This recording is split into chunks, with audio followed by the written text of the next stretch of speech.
the Salem Witch Trials. You are there. For the Cronkite reporting, August 1692. A ferment of hysteria and fear has been seething in the little Massachusetts colony village of Salem. Since spring, several villagers there have faced trial for witchcraft. Hangings have occurred, new convictions multiply, and the atmosphere of suspicion and terror deepens. Such wild scenes of confusion sometimes occur in Salem Meeting Hall. When the trials are being held, the court must often be dismissed to restore order. The accusations have all been made by a group of girls ranging in age from 9 to 20, who claim to be tormented and tempted by certain people, and they cry out on them as witches or wizards. England, the mother country, has burned 20,000 witches, Spain 25,000, France 30,000, and in Germany, no less than 75,000 souls have been burned alive for commerce with the devil. Nobody can guess how far it will go in the new world, while everybody stands in growing fear of the pointing fingers and the outcries of the afflicted children. Last year, the charter of the Massachusetts Statutes of James I, which called penalty for witchcraft. Governor Sir William Phipps, to try the witches, established the court of Oyer and Terminer, thought by experts to be illegal. But no one in the colony dares lift his voice against the proceedings in Salem. For a first-hand report of the trials, we take you to Salem, Massachusetts colony. All things are as they were then, except you are there. This is Todd Hunter. We're in the Salem Meeting Hall at the witch trial of the Reverend George Burroughs. The prisoner was cried out upon by these children, whose testimony has sent many to the gallows already, while others stand accused and await trial. This is Ann Putnam, age 12, daughter of Sergeant Thomas Putnam, the clerk of the parish. Ann Putnam's testimony has been predominant in the conviction of the other witches. Mary Walcott Knitting is the daughter of the deacon of the parish. The others are Mercy Lewis, Elizabeth Hubbard, and Abigail Smith. The judges are coming in. There is Justice William Stoughton, followed by Judge John Haythorne. And this is the accused, the Reverend George Burroughs. The jury is filing in. In a moment, the verdict. In the matter of the Crown Colony of Massachusetts against George Burroughs, what hath the jury found? We say, with God's counsel, the prisoner to be guilty. It is false. The jury speaks of God. I am a servant of God. God does not countenance his servants to be made the tool of Satan. It is impossible. I am innocent. Let the prisoner stand forth. Whereupon George Burroughs has this day been found guilty of the indictment of witchcraft. We command in the name of their Majesties William and Mary, now King and Queen of England, that on August 19th the said George Burroughs be taken from their Majesties' jail in Salem to the place of execution, and there be hanged until he is dead. Murder! Remove the prisoner. But I am innocent. I am a man of God. By all my vows, I swear I am innocent. I am innocent. I am innocent. Justice Stoughton, sir, and Judge Haythorne. Yes? Reverend Burroughs claimed he was innocent. What evidence was against him? Why, crushing and unequivocal evidence, sir. The condemned man was known to place his middle finger in the barrel of a gun 6 feet long and hold it thus at arm's length. A gun which strong men found difficulty to lift in the normal fashion. Also, he would carry full casks of molasses, as though they were eggs blown empty of contents. Surprising feats of strength, but is it proof of witchcraft? Such power is only of the devil. Witch marks were found on the prisoner's body. Sure proof of infestation by malign spirits. Witch marks, sir? Marks. Excrescences. Discolorations on the skin. Like warts or port wine marks? Yet not warts, nor port wine marks, but quite definite points of entry and exit of familiar spirits. Who then tormented and tortured these poor, unoffending girls most grievously. And other matters. Oh, indeed. On the 7th of May this year, I saw the apparition of George Burroughs, and he did torment me and urge me to write in the black book and to serve the devil. He told me he had made Mr. Shepherd's daughter a witch, and he told me he would do worse to me. He would kill me if I should be witness against him. He made Abigail Hobbs a witch. He told me. One night, 2 women came before my bed in winding sheets, and I saw they were dead. And they told me they were George Burroughs' first wives, and he had murdered them. And then Goodman Fuller's first wife came to me in winding sheets and told me George Burroughs had murdered her because there had been a quarrel between him and her husband. And other things. Is such spectral evidence acceptable in court, gentlemen? It comes from those who walk in righteousness. Is it not possible for the righteous also to be ignorant or ill? They're not ignorant of the loving guidance of the Eternal. You seem to be studied in the language of divine philosophy, sir. I studied 2 years for the ministry. Before studying for the bar? I never studied law. Nor I, nor any of us. But gentlemen. We were appointed for our discretion and fidelity by Governor Phipps of this colony, of which I have the honor of being deputy governor. I see. Just what is a witch, sir? Well, Excuse me, my dear. The witches and wizards are those who sell themselves into the service of Satan and receive in exchange a familiar spirit a minister of Satan, that is. who gives them the power to inflict mischief on living things by supernatural means. How did this witch trouble start in Salem? Well, This in past their winter, innocence. This past winter, these unhappy girls fell in with the slave woman, Tituba, a confessed witch, by the way. Presently, they became wildly distracted. Their parents sent for the doctor, who, finding nothing mortally amiss, pronounced them bewitched. It is manifest that their doings with the witch woman did make them susceptible to other witchery. Most of the witches have been named by Ann Putnam here, isn't that so? Indeed. There are whispers that your family has quarreled greatly in the village and that most of the people you've accused happen also to be enemies of your father and mother. It is a fact that witches are quarrelsome, not that the quarrelsome are witches, sir. Don't you think? We must rest and reflect upon our sad duty.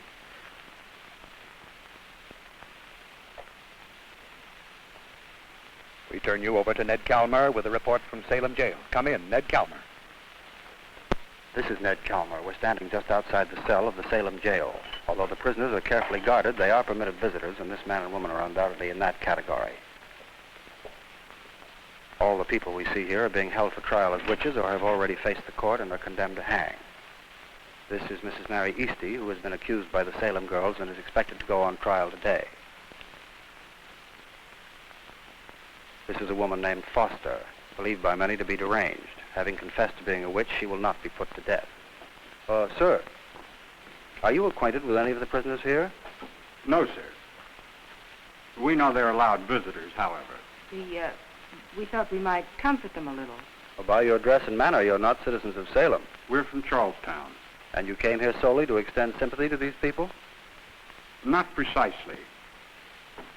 We have a certain personal interest in the proceedings. Excuse me. Madam, would it be amiss if we had a few words with you?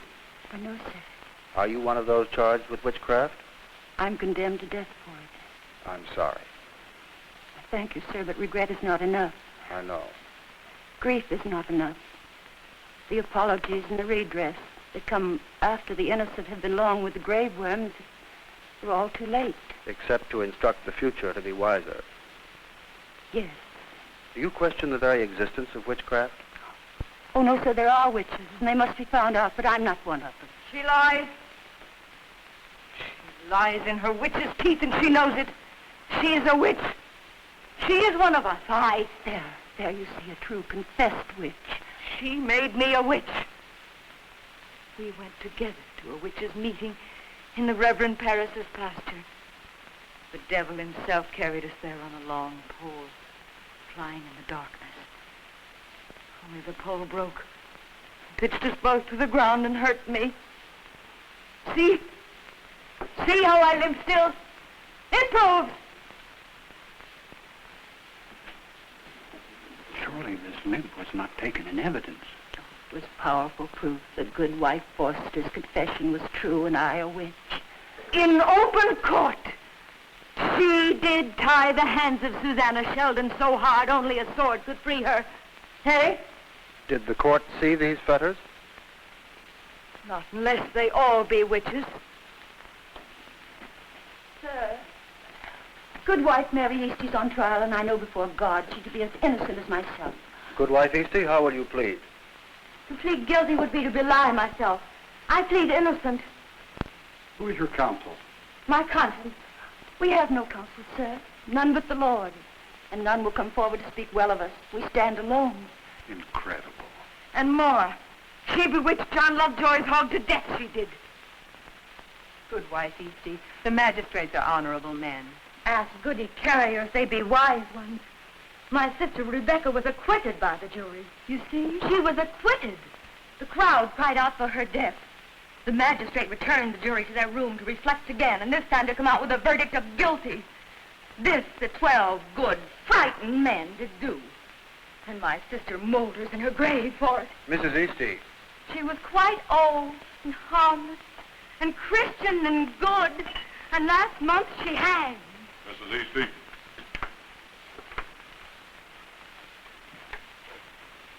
Is it possible? A witch may confess her guilt, then live to send the innocent to their death? Is this justice and honor in Massachusetts colony? Trust in the goodwill and the justice of the court, Nathaniel. And those wretched girls? One of them cried out on Dear. me. One of them cried out on me. From here to Charlestown, and the girl never met my wife and doesn't know her. My wife has been cried out on in the rankest hearsay and fantasy. Our friends advised us to come to Salem and present ourselves for questioning. They believe in the court and its mercy. Why shouldn't we? May I say, Mr. Carey and Mrs. Carey, how much I respect your respect for the law and for due process. We'll sit in court and see how it goes before we cast ourselves upon the discretion of the court. Come, my dear. Are they wise in doing this, Goodwife Carrier? They have small choice. Why is that? They will be sought out and found if they try to run away. A deputy named Willard, sickened of the slaughter, refused to arrest any more witches. He fled, was found, tried for witchcraft himself and hanged. Others the same. Reverend George Burroughs the same. There's no escape from the court and its young harpies. Then you don't share the Careys' belief in justice. My 4 young children, the eldest 12, were accused of being witches. Mere children, witches? They won't suffer. You see, sir, they all testified their mother indeed was a witch. The devil himself told me he picked her to be his queen. She murdered 13 people. My name is Martha Carrier. I am not a witch. I ask no pity or grieving when the truth be known. Let the future redress this wrong with kindness and mercy and sanity to its own time. I ask nothing else. We return you to the meeting house for the trial of Mary Eastie. Are you sure that what you've told the court... Mrs. Todd Hunter, the court has resumed its session, and Judge Haythorne has stepped down from the bench to pursue a direct questioning of the accused, Mary Eastie. No. Mercy Lewis, Ann Putnam, Elizabeth Hubbard, Mary Walcott, Abigail Smith, you have charged the prisoner with inflicting anguish upon you by her evil spirit. Doth this woman hurt you as she looks?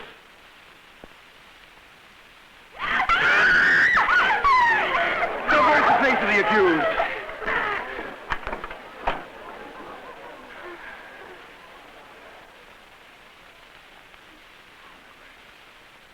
What say you, Goodwife Eastie? Are you guilty? Before Jesus Christ, I am innocent. You see how these accuse you with their torments. As God lives, it is false. Mercy Lewis, hath this woman brought the black book to you to sign? Oh, to any of you, speak. Mary Eastie, why do you stop the mouths of these witnesses? I do not. How far have you complied with Satan? You do not ask me, do I comply with Satan, but how far? Enough! You caught me guilty at the start, questioning only how far I am guilty, and it is wrong of you. Very well, Goodwife Eastie. Have you complied with Satan? I have never complied with him, but have prayed against him all of my days. The people here could say so, were they not struck with fear that these poor, deluded children will cry out on them for it. If you are guilty, confess and save yourself. I will not belie myself to live. Mercy Lewis, look you at the prisoner. Is this indeed the woman who brought the black book to you? She's the one. I saw the black man at her shoulder giving her the evil book. She pinched me, choked me until I was almost dead. What say you, Goodwife Eastie?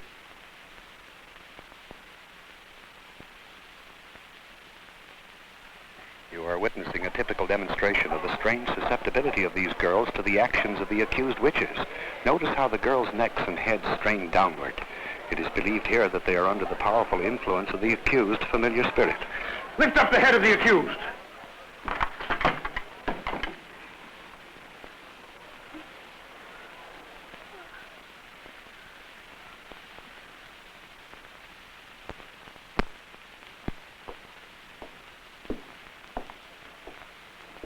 Will you give your testimony, please? I came one night to speak business with Isaac Easty. Goodwife Easty found my speech rough and did say so. She told me I would be sorry for it. On my way home, I passed a stone fence and I felt a great blow on my back. And the stone wall rattled like skeletons, frightening my horse. From the blow I got, I bore a black mark for weeks. I know nothing about that. Yes, the apparition of Mary Easty came to pinch and choke me. She blinded my eyes. And yet, you say you saw her. Yes, and I saw her again in Mercy Lewis's house, choking her with the chain. It's true. I could hardly breathe for it. What say you, Mary Easty? Was it the devil who prompted you? I know nothing of these things. I am innocent. It must be something evil that causes these strange things. But if it be witchcraft or whose, I do not know. I know only that I am not guilty.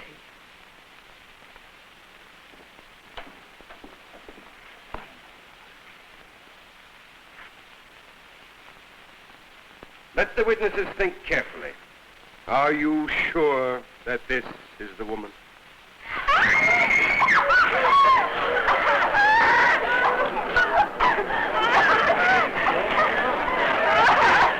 Take one of the girls to the prisoner.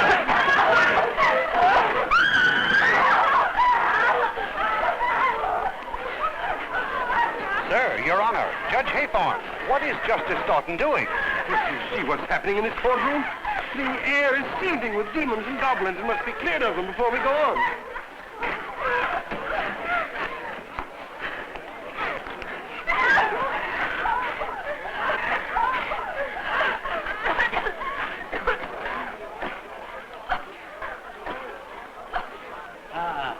Let the jury retire. Let them decide if Goodwife Easty commandeth a dire familiar spirit and is guilty or innocent of doleful witchcraft.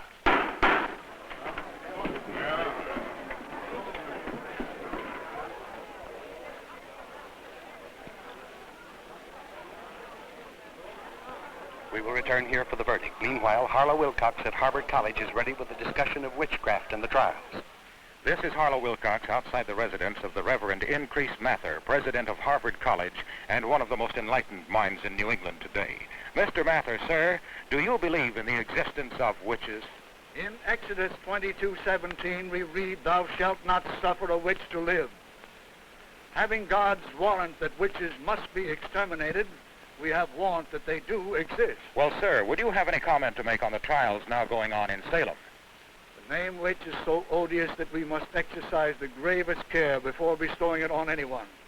I trust they are exercising the most exquisite precautions, particularly in the matter of evaluating spectral events. Well, believing in witches as you do, and yet skeptical of certain types of evidence, on what grounds may a witch be safely condemned? I am of the belief that the evidence should be as clear as in any other major crime. However, if two credible persons affirm under oath certain incriminating evidence against the accused, that would be sufficient for conviction. One last question before returning to Salem. Do you consider that court to be showing your wisdom and forbearance? They have acted with fidelity according to their light.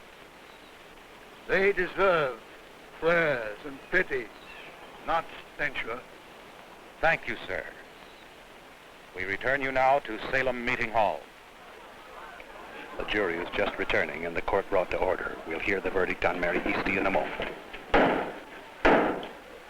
In the matter of the Cronkite, Massachusetts against Mary Easty, what hath the jury found? We say, with God's counsel, the prisoner be guilty. Let the prisoner stand forth.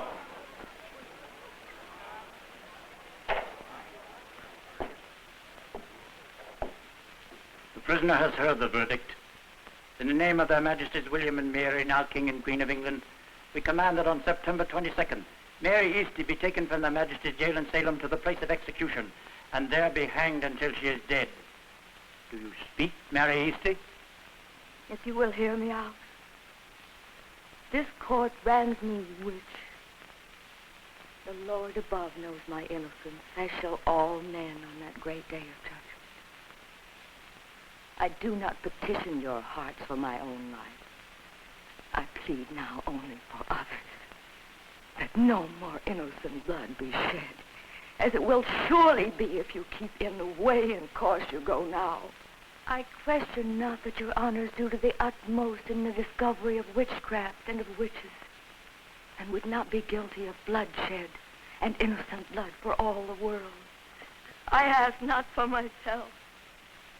I ask for mercy for those who will follow me. And I question not but the Lord and his love, and in his infinite mercy will give blessing to your purpose.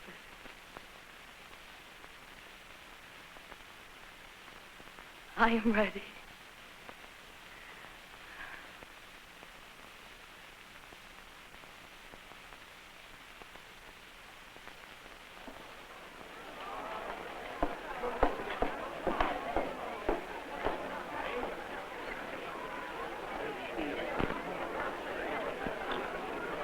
Your Honors, if it please the court, my wife and I take this moment to put ourselves upon the wisdom and discretion of the court.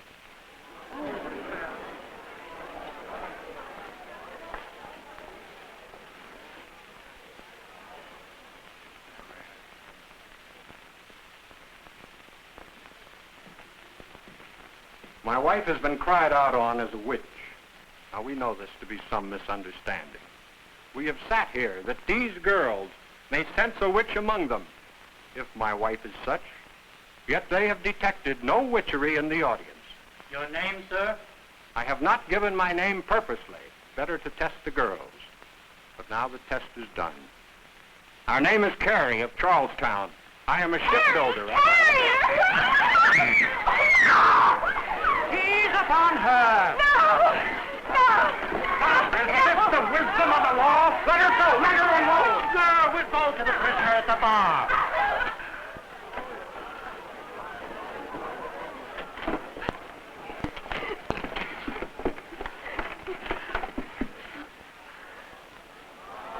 Nathaniel! The test is made. No. The prisoner will be taken to jail to await trial. Nathaniel! I'm not a witch. I swear it, I'm not a witch. Nathaniel, save me! Save me! Save me! God will take vengeance on you in these senseless silence. I will never be silent. It has gone too far. You will not kill my wife. She will never face trial. If I must tear down these walls, my wife will not remain in jail to face this court. Put him out. You have gone too far. Witches indeed. Too far. Too far.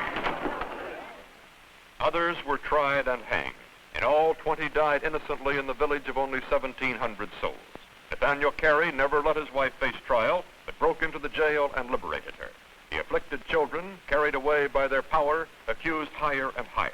And at last they accused Lady Phipps, the wife of Governor Sir William Phipps himself. Promptly the governor denounced the whole court and dissolved it.